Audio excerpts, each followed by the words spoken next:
जिस कृपा हो सकती है, बेटा कभी माँ पे कृपा नहीं कर सकता। बेटा सिर्फ समर्पित भाव से माँ की सेवा करे। ये सुनिश्चित करने के लिए कि ये योजना कामयाब रहे, पीएसयू कंपनियों को पुनर्जीवित किया गया। साथ ही गैस के उपयोग को व्यावसायिक, वाणिज्यिक और घरेलू इस्तेमाल की 3 श्रेणियों में बांटा गया। इतना ही नहीं, मोदी ने गैस पर सेल्स टैक्स को 20% से 12% करने का अत्यंत साहसिक फैसला भी लिया। मोदी ने गुजरात की इस नई अर्थव्यवस्था का सिर्फ खाका ही नहीं खींचा, बल्कि ये भी सुनिश्चित किया कि गुजरात के लोगों को इस विकास में हिस्सेदारी का मौका मिले। दीनदयाल पेट्रोलियम विश्वविद्यालय की स्थापना इसी मकसद से की गई, जो शायद दुनिया की प्रथम ऐसी यूनिवर्सिटी है। State government gave concrete support in establishing this university at the earliest. This support was in terms of providing the land, and more important was the support by legislating an act by the state for making this university. उन्होंने निश्चित किया कि तेल कंपनियों को स्थानीय स्तर पर ही काम करने के लिए योग्य लोग मिल सके। भारेमन विकास ईंट, माटी, चूनो, पत्थर, डामर એની તોતિંગ ઇમારતો નથી। ભારેમન વિકાસ સામાન્ય માનવીના ક્વોલિટી ઓફ લાઈફમાં ચેન્જ નથી। दरअसल सत्ता के शीर्ष पर बैठे किसी शख्स को शिक्षा और व्यवसाय के बीच बेहतर तालमेल बिठाने और दोनों के बीच की खाई को खत्म करने की कोशिश करते देखना बड़ा रोचक अनुभव है। ज्ञान आधारित अर्थव्यवस्था की जरूरतों को पूरा करने के लिए नए पाठ्यक्रमों की शुरुआत की गई, जिससे कि हर एक उद्योग की जरूरत के लिए मानव संसाधन स्थानीय स्तर पर ही उपलब्ध कराया जा सके। मित्रों, शिक्षण एवी रीते मळे कि जे एना माटे रोजगारीनी गारंटी करे। मित्रों, समुद्र किनारो होय अने त्यां आईटीआई ना विद्यार्थीओने શીપ રિપેરિંગ ના આવડે તેને રોજગાર ક્યાંથી મળવાનો છે? તો આપણે શું કર્યું? દરિયા કિનારાની જે આઈટીઆઈ છે એને બંદરો ઉપર કેવા પ્રકારની ટેકનોલોજીની જરૂરિયાત છે એનું શિક્ષણ આપવામાં આવે। તો સ્વાભાવિક છે સમુદ્ર કિનારે રહેનારો જે બાળક છે, યુવાન છે, એને ત્યાં ઘર બેઠે કોઈ ને કોઈ રોજગાર મળી જવાનો। जब से कच्छ में ज़्यादातर इंडस्ट्री आई है, तब से एनवायरमेंटल की स्टडी पर एक और फोकस हुआ है।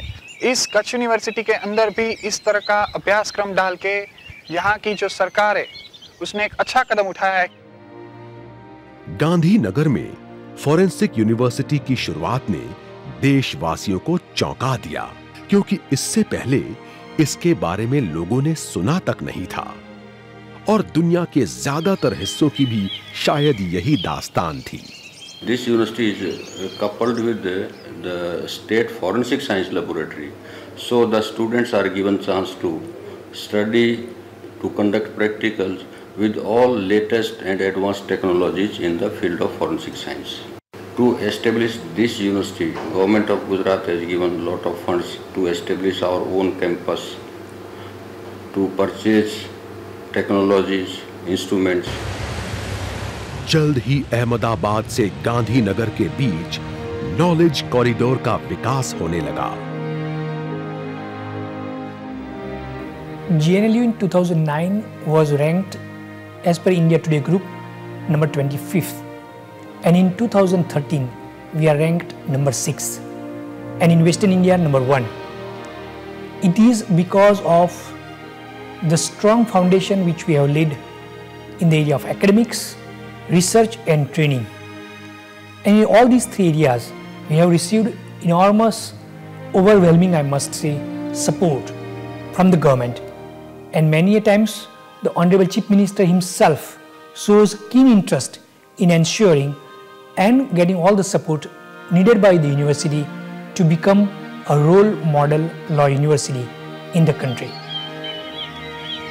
यही नहीं, मोदी के ही कार्यकाल में 4 कृषि विश्वविद्यालयों के साथ गुजरात में पहले IIT की आधारशिला रखी गई।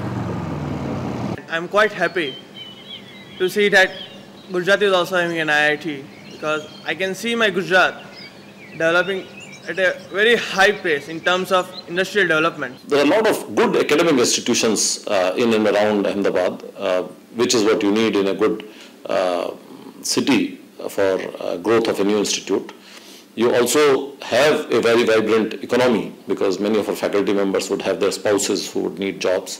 नरेंद्र मोदी की योजनाओं के केंद्र में राज्य की बेटियों को शिक्षित करने के कार्यक्रम पर उनकी खास नजर थी।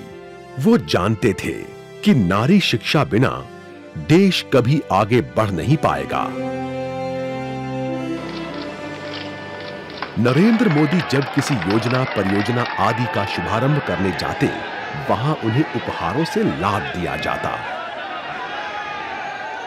आमतौर पर लोग प्यार और सम्मान की इन निशानियों को संभाल कर रखते हैं, लेकिन मोदी ने उन उपहारों को नीलाम करने का विचार सामने रखा।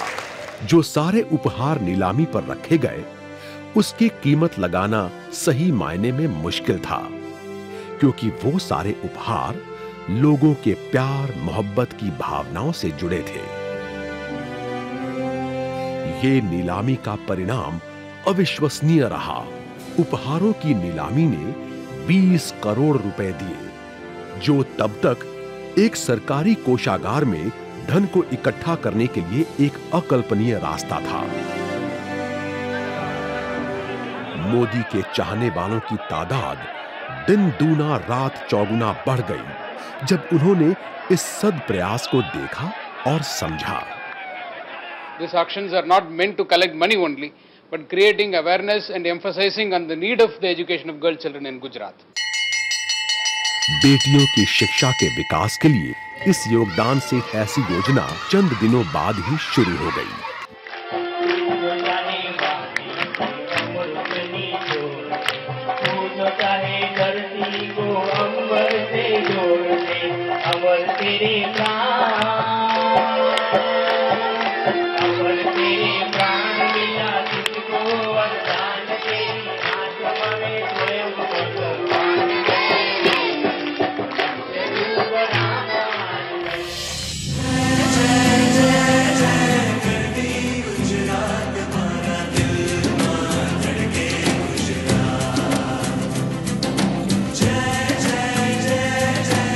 ऐसा किया है कि आज गुजरात जो है वो मॉडल स्टेट बना हुआ है।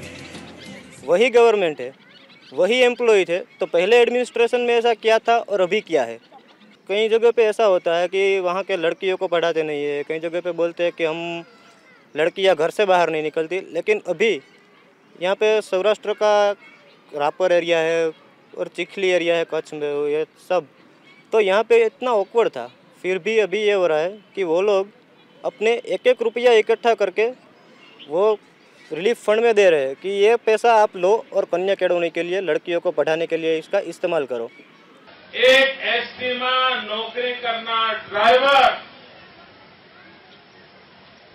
51,000 રૂપિયાનું માતબર દાન આ ગામની દીકરીઓ ભણે, આ ગામના ભૂલકા માટે ભણે। આજે મારે માટે આ વર્ધાના મુવાડા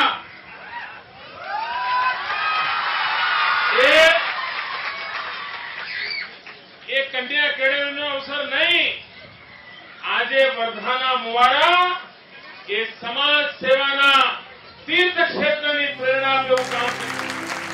मोदी ने इस बात का खास ध्यान रखा कि राज्य सरकार के अधिकारी दूर दराज के गांवों तक भी पहुंचे, ताकि शिक्षा का द्वार किसी के लिए बंद ना हो। कन्या केळवणी योजना थी हमने छोकरी अमे बहु फायदो थाय छे कि अमे छोकरीने गमे ते मोकले, बजार में मोकलीए, पैसा 500 ની નોટ बी लईने मोकलीए ते छोकरी कम्प्लीट पूरो हिसाब करीने लईने आवे ने छोकरी चालाक बने। ચોપડીઓ મળે છે, સદ્યાપોતી, દફતર, સ્વેટર, કપડાં, પૈસા બધું લપ થાય છે। અમારે કમાવાની શક્તિ નથી અમારા। गुजरात हर एक शाम को इस उम्मीद से अलविदा कहना सीख गया कि अगली सुबह विकास की नई किरण लेकर आएगी, एक ऐसा दिन जिसमें किसी से भेदभाव नहीं होगा। जाहिर है अब उस मध्ययुगीन सोच के लिए कोई जगह नहीं थी कि लड़कियों को लड़कों के मुकाबले कम अधिकार दिए जाएं, लेकिन लड़के और लड़कियों के बीच गिर रहे लैंगिक अनुपात को सहन करना और भी नामुमकिन था। एक जनसभा में नरेंद्र मोदी ने मजाकिया लहजे में एक गंभीर बात कह दी। प्रिय अभिभावकों, अगर लड़कियों की तादाद गिरती रही तो आप निश्चिंत हो जाएं कि हर 1000 में से 200 लड़के उम्र भर के लिए बैचलर हो जाएंगे। लेकिन हंसी मजाक में कही बात लोगों के हृदय को छू गई। गुजरात में अभूतपूर्व स्त्री भ्रूण हत्या विरोधी सरकार प्रेरित जन आंदोलन चला। नतीजा ये निकला कि आज 1000 लड़कों के मुकाबले राज्य में 955 लड़कियां हैं, जबकि 2001 में ये संख्या सिर्फ 883 थी। गुजरात की बेटियों को उनका सबसे बड़ा हिमायती मिल गया था, जिसकी दिली इच्छा थी कि बेटियों का जन्म हो, वो जिए और सम्मान के साथ जिए। क्या मां की सेवा कृपा हो सकती है? बेटा कभी मां पे कृपा नहीं कर सकता। बेटा सिर्फ समर्पित भाव से मां की सेवा। आपको मालूम है, शादी के बाद कई बार कुछ सेक्स में